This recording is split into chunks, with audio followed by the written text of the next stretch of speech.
The only difference between this video and my other videos where I show my game is that I want to focus a little bit more on my moves, why I play the moves, what my thoughts were, and stuff like that.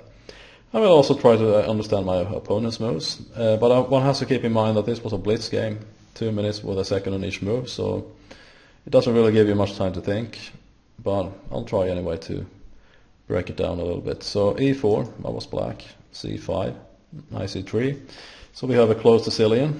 I played d6 because, well, I have played knight to c6 probably for the most part, but I want to try something different, and also it feels like I have more options when I play d6, and also I'm not quite crazy about the complications that can easily arise of the knight to c6. To be honest, I don't quite like that. So e6 can also be played, but I prefer d6.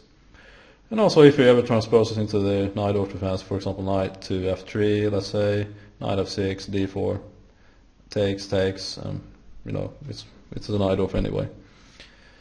But I didn't play that, so here he went g3. I mean, if you say A, you say B. He had already chosen a close Sicilian, so g3 just sticks to that idea.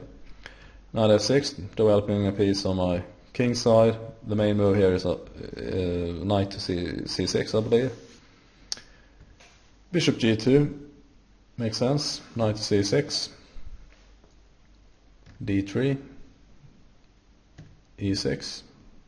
I just want to develop my king side, put my bishop on e7, go castle, and that's what he also does. So he played f4 first. I mean, I think if you want to play this, f4 is probably the move you want to play here. And then only once you played f4, and here I just develop my bishop, then you play knight f3, a castle, he castles, and now he already has a pawn on f4. White doesn't really have any particular weaknesses, nor does black. I suppose the only weakness is the g4 square, but he covers that with the move in a little while. I played queen c7. I was thinking first about playing a6 because that will stop the knight from coming to b5. But I'm also preparing b5. But also queen c7 keeps an eye on the e5 square. So for example, if he would ever play e5, I now have plenty of protection. He played h3 because he prepares to play this bishop to e3. And if he doesn't play h3, I always have the option to play knight g4, and he has to either accept the trade, knight for bishop, or just move back. So h3 stops that. And here I played a6, bishop e3, b5, because the reason I played b5 here is, well, I want to develop my bishop on c8, and I don't want to go to a passive square like d7, because if he ever starts expanding on the king side and kicks my knight away, then I can't go to d7. So bishop b7 just makes more sense. Okay, he played queen d2. His idea is to go queen f2, putting more pressure on this pawn, possibly also on this file. Bishop e7, we already know why. It's not an open diagonal right now, but it could open up. Queen f2. I played b4. I'm not exactly sure if that's well, it's part of opening theory at least. The second most common move. I think black only has two moves here. One is putting this knight on d7, and the other is to go b4, at least according to my book. I chose b4. He played knight e2, and here I chose something else. I think the main move here is, well, the book move, knight to a5. But I played c4. I don't know if this is particularly good or anything, because now obviously after c4 he has this move for well, his knight, one of his knights. But I play c4 anyway, and my idea is that if he takes this pawn, then I will win the pawn on e4. But he didn't take, so he played g4. Just expanding on the king side, I played c takes d3, because if I don't do that, his next move will probably be g5, and I no longer have I can't win this pawn on e4. So I took the pawn, he took back. I played rook a to c8 because his next move will most likely be either of these two rooks on the c file, which it did. So, and then I already have my own rook on the c file. And here I play the queen a5. Obviously, when you make a move like that, you have to keep an eye on moves like bishop to b6, for example. But then I can get away. A little bit risky pass. I was thinking about taking this pawn. I have no idea whether or not this is crazy for black. I don't know. Maybe it is. Maybe I can even win this pawn, but that would probably be a bad move. So if he would chase my rook, my queen with his rook, for example, at least I can escape to this square. A little bit risky, yes. I don't know if that actually works or not. But I played queen a5. He played b3. That was strange. But I don't really see any other way. Maybe he can play a3. Then if I take, he can put the other. Okay, hold on. Yeah, put the rook on a1 perhaps or something. I don't know. I won't spend too much time on moves that could have been played, and instead look at the moves that were played.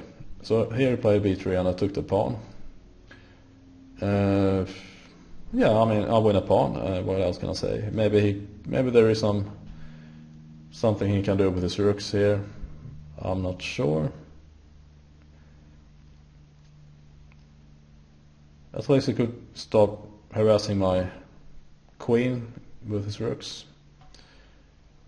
I think a move like queen takes a2 is very risky, and honestly I don't know if that even works. Well, let's take a look just for the fun of it. For example, if this move, of course I could take the pawn, but I'm not so sure. Well, let's take a look. Let's say I take the pawn. The problem with taking the pawn is that he now has this move. Then I would just take, it takes with the bishop, I suppose.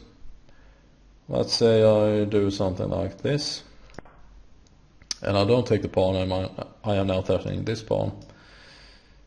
Well, maybe he can go here.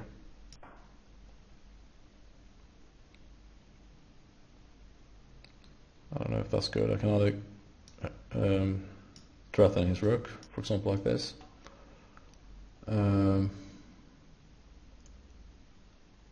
Well, I don't know what he can do actually. I can always win this pawn, and if he goes back, I can go back myself. So maybe it would even be a draw here. I don't know. I have no idea. But I took the pawn anyway. He played knight e2 d4. I played queen takes. Obviously, I want to get. I'm up a pawn, and he offers me a trade. So of course, I just gladly exchange. He took with the rook. Not very good. I think a better move would have been bishop takes. That would keep the rooks connected. But I suppose his idea was to double up here on the c file.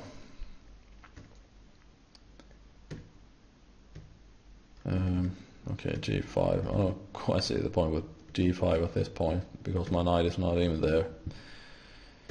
Knight to c5. I'm threatening this pawn over here.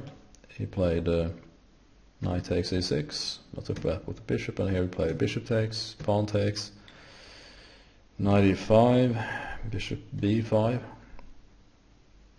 My idea was that if, for example, I would go bishop b7, maybe I can play this move or something. I don't know. It's not a threat, obviously, but bishop b5 keeps that option away. And here he played knight to c4, protecting the pawn indirectly. Rook c d8, attacking the pawn. Bishop f1, protecting the pawn. Rook d4. Well, why not? What else is there to do? Rook e1. So what's the idea with that move? I don't know. h6. My idea was that if he takes, then I will pin his rooks like this. But then he will probably play. Yeah, I mean, okay, it doesn't really matter even if he plays this. I can just play this with check. my idea, the reason I mentioned that is that if I take here, and it hadn't been a check, then he could have played this move check, and I'll have to move my king. But obviously there is a check, so I can play this first. I mean, I play obviously that move first, and then when he takes back, I win the pawn back like this. Okay. So anyway, that was my idea, but he did not play g takes h6, so he played h4. I play rook after d8. I mean, I just double up. And maybe I will sacrifice my rook, give up my rook for the exchange here. Who knows? Rook f3, h takes g5, h takes g5, g6. King f2, king g7. I don't know exactly sure what to say about these moves. I just took the pawn. If g6, because maybe he wants to play f5 at some point, but then there is a pawn hanging here on g5. g6, king f2. I don't know what the idea is. King g7. My idea is that I want to have the option to put my rooks on this file, on the h file. Bishop e2. Okay, he also wants to have the option to put his rook on the h file, but I'll get the file first, rook h8. Then he plays king g2, because maybe he wants to trade off rooks. And here I'll play the bishop takes c4. Not exactly sure why. I mean, right now we are down to probably 30 seconds each or something like that. Not quite necessary, but then it's very hard to find good moves in this position actually.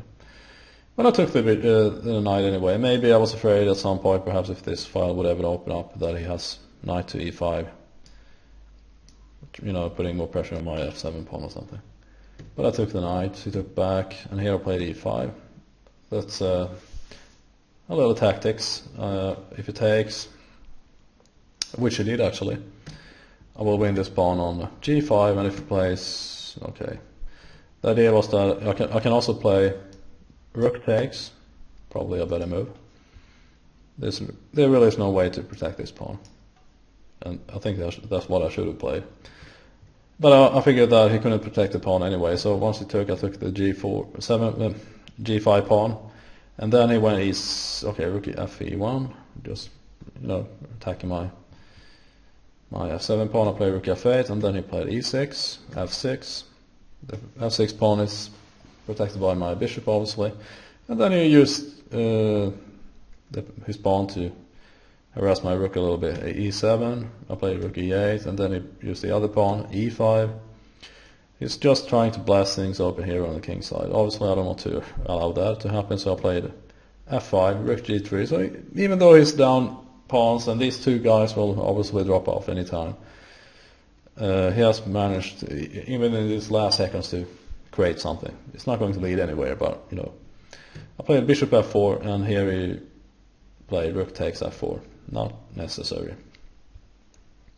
He could have just moved his rook away, but they are not very good squares, and my next move will, no matter what he does, I can either take this pawn first, or this pawn, either way. So he took my bishop, I took back with my rook. He played bishop h5. There's a pin here, I can't save this pawn in any way, so I played rook takes e7, rook takes g6 check, king h7, rook f6.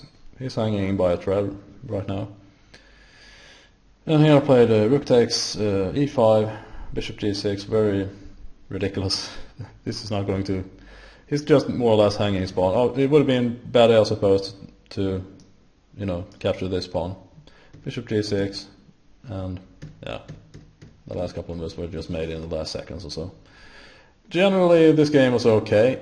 Even though the last 10 or 15, well, between 10 and 15 moves were done very quickly. We were just down to seconds, and otherwise I think it was an okay game.